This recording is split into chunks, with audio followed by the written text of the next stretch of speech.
So I love the idea of path of least resistance. It's the same thing as path of most allowance, isn't it? It's the same thing. And who puts the resistance on the path? Me. Yeah. And is anybody upset about that? No. And does your inner being know how to work you around your resistance? Yes. And does the resistance all have to disappear? No. You just have to be listening so that you can make your way over it and under it and around it. And, yeah. And so that was the other thing I wanted to say. I love knowing that another path always, no matter where I am, there always is many paths to the things that I desire. Well, that is a good way of putting it. Many paths because I've got them blocked off for different reasons. I got this path blocked off for this reason and this one blocked off for this reason. That happened in childhood and that just happened yesterday. And my mother taught me that and I read that in the Bible and or somewhere. And so have all of this resistance on different paths. But there is always a path. There's always a path of lesser resistance. And your inner being knows what it is and is delighted to call you to it. So I love the idea of that because no matter what turn you make or a mistake you make or resistance that you put in your path, is always a way to it. There are no mistakes because you can't get it wrong. Right. You just have different degrees of readiness to hear what your inner being is saying. Just like we've told the story so many times about Esther the other day. Something really interesting happened. You'll like this because it really speaks to what we're talking about. So, years ago, Jerry and Esther bought some furniture for this house that they have in Del Mar. And these nightstands were late to come. And she kept calling the man, where are they, where are they, where are they, where are they? And finally she said, well, we've decided we're just going to cancel the order for them because we've been waiting a long time for them and we really want them. So we'll just go find something else. And he said, they'll be there tomorrow. And so when they came tomorrow, they had freshly been created. And they were still tacky from the finish that had been put on them so that the drawers wouldn't open and close. But Esther thought, I just want to put my stuff on it. I don't need to put anything in it. So she just accepted it and loved the way they looked and didn't worry too much about it for very long. And then years later, Esther's moving some things around and she thought, I wonder if that thing ever dried out. I wonder if I could put something in it. And she tugged on it and it opened. And she thought, oh, there's a whole lot of space in there to put a whole lot of things. And so she put some night reading in there, some books, some things that she thought she might like near her bedside. And then when she went to close it, it was still too big for itself. So she just kind of kicked it with her foot and in it went. And she thought, good, I'll never see those things again.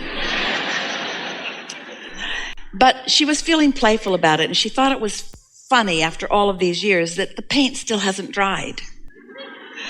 So then she went about her day, did other things, and that night came home from dinner with friends, and she had a bottle of water, and she popped the top on it, and it's like her hand went into a sort of fit, a sort of indescribable, uncontrollable seizure in her hand. And she squirted water all over. And she's laughing. She's thinking, what is wrong with me? Why would I do this? And so it still seemed very funny because it was like nothing that she'd ever experienced. She managed to squirt water all over the floor. A good third of the bottle was gone. She could not release herself from her fit. So she went into the bathroom and pulled a towel and held one end of the towel and used the other end of the towel to wipe up the mess and heard something roll across the floor. And when she looked to see what it was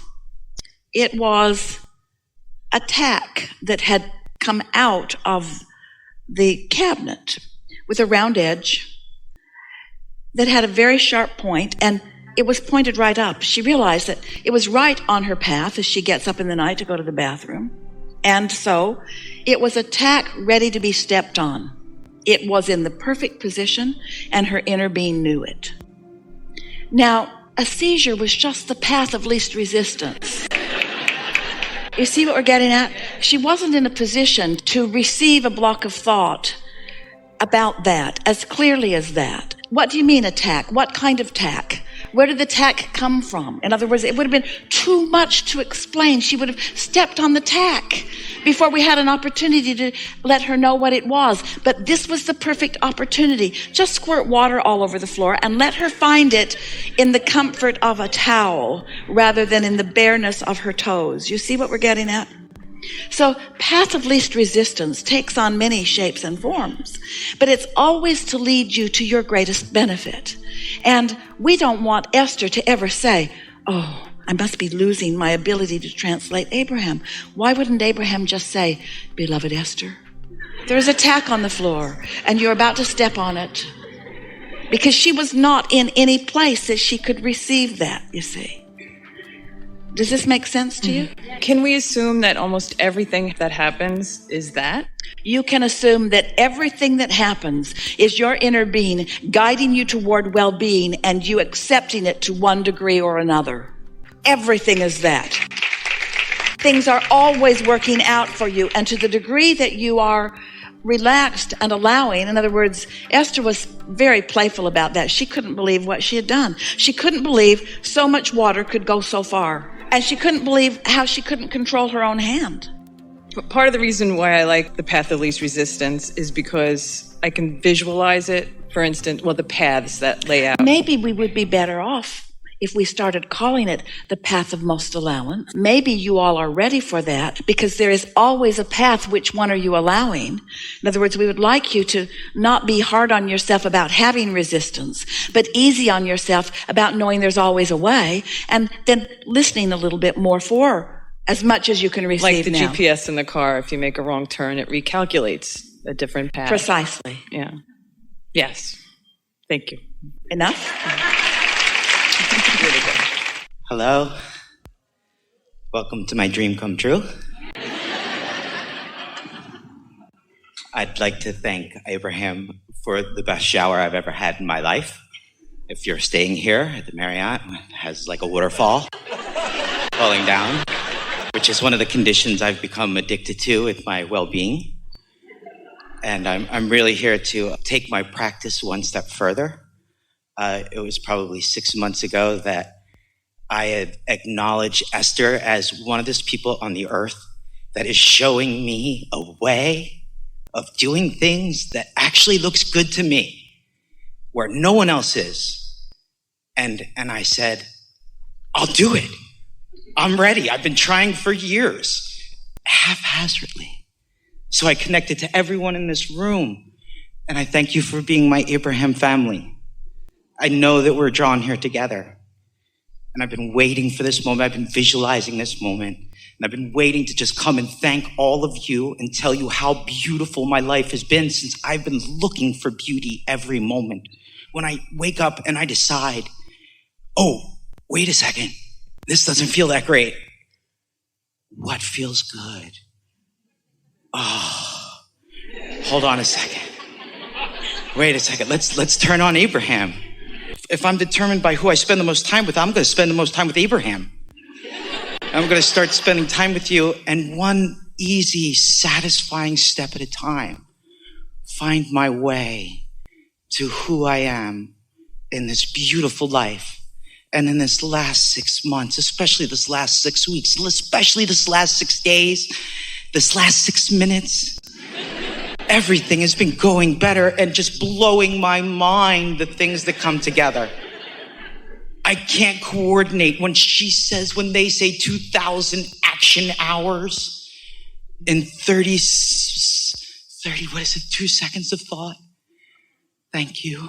It's a lot of leverage and alignment. I now meditate before my meetings, and I get a rampage going of the beauty I'm about to work with the friends I'm about to engage with, that I get to work with. The nice thing is, because you've already been doing that, it's already there. In other words, you don't even have to set forth the intention that it's what's going to happen, because it's what's already happening, and anything else is illogical, isn't it? Yeah. Momentum is a lovely thing. Momentum is a lovely thing. It's the most beautiful thing I've ever been introduced to. I can't say thank you enough. Can you acknowledge the worthiness you feel because of how you figured out how to allow this connection that has always been there for you, but now you've tapped into it in a way that is causing you to just expect the next thing and the next thing and the next thing and the next thing to go well for you. And so it does. Yes. My problem before was ego and the self-love, the difference between doing something to do it, to satisfy myself, and then to be satisfied and love myself and go do something is the gift of life that you help share with me. Clarify that for us a little further. I am a musician. I am a lyricist. I am an artist. I am everything you've been speaking to this morning. And I now look for the life I want to create in the song I go to make. Where before I went to blow up the room, and I still do. But what we wanted to hear is your distinction relative to the ego, the selfish point of view. We just want to fine-tune that with you just a little bit. The driving factor is, when I notice the driving factor, I question it. Well, so let's just start by saying the driving factor is often what I'm trying to accomplish here in terms of my action. But rather than calling it a driving factor, let's call it the calling factor or the flow factor, or what's already in motion factor, or the pre-flowed energy factor, or the getting ready to be ready to be ready to be ready to be ready factor. And so what you've discovered, because you must be egotistical in that you must focus, and you must focus about self. That's what the selfish factor is about. That's what the satisfaction is about, because you can only perceive through the eyes of self.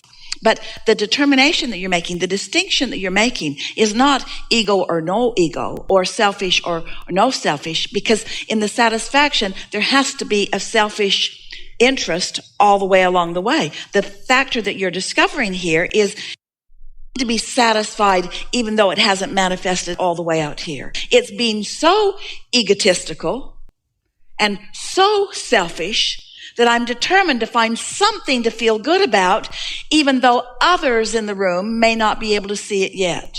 I'm not going to be confused about what path I'm on, because I've got a bead on what it feels like to be on the path of most allowance, which is the same as the path of least resistance. Yes? Yes. I love myself now. I love myself, and now what do I want to go do? Instead of before, I did this and I love myself. And I did this and I love myself. And I love this airplane ramp. And I love this seat. And I love this empty seat next to me. There is so much to appreciate as you're moving through the day, that when you tune yourself, when you finally tune yourself, then you're able to find the subtle beauty. Esther remembers moving to the desert after having lived in California. And in the desert, there was a lot of sand. And there were a lot of rocks, and there was a lot of space between anything that was green. But there was a subtle beauty in the desert that she came to appreciate.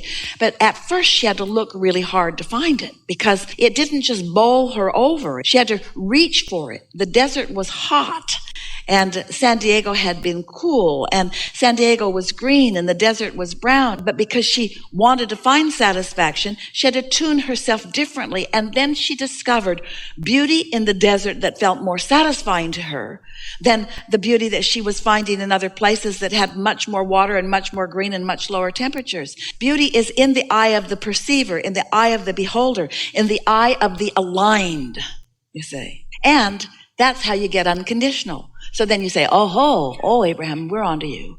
You want us to get unconditional so that we can live in deserts instead of oases. So we can live, and then we can just learn to look really hard for things that are pleasant, and then we're just going to make ourselves satisfied without the beautiful things. And we say, if it sounded to you like that's what we said, it isn't what we said. What we said is, find something to appreciate and tune yourself to that.